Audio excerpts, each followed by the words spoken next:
C'est par une bourse d'études France-Québec que vous arrivez ici en 1968. 2 ans plus tard, vous obtenez une maîtrise en psychologie des communications de l'Université de Montréal et dès les mois suivants, caméra sur l'épaule, vous retournez en Afrique.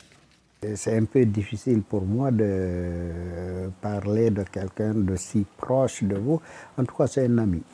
C'est quelqu'un qui a énormément d'entre-gens et de relationnel, et je crois d'ailleurs que ça, c'est quelque chose qui aide énormément à un autre niveau au développement de Vue d'Afrique. Qu'est-ce qui se passe dans la vie d'un individu pour qu'à un moment donné, il y a un tournant et qu'il passe sa vie à faire des crises, c'est-à-dire à rencontrer uniquement des problèmes qu'il doit résoudre et jamais quelque chose se passe comme on le voudrait. Pour moi, Gérard, il est profondément africain. Il a un amour inconditionnel pour l'Afrique et les Africains. Il est souvent vu au FESPACO.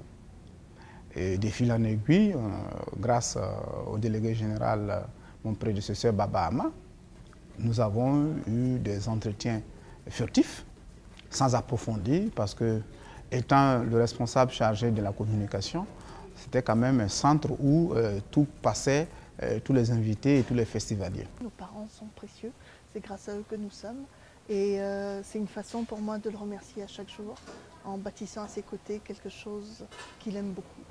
Ce qui me fascine avant toute chose, c'est de voir un homme de cet âge avec tant de vie, comment il marche, hein, avec beaucoup de dynamisme. On est des compagnons de route aussi par rapport à ce festival et je pense que pour qu'une institution naisse, grandisse et mûrisse, il faut toujours une certaine identification à quelqu'un.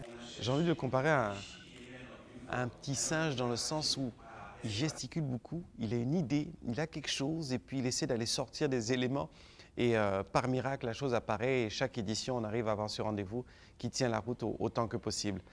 Si tu n'es pas capable de supporter la fumée, tu ne verras pas la flamme.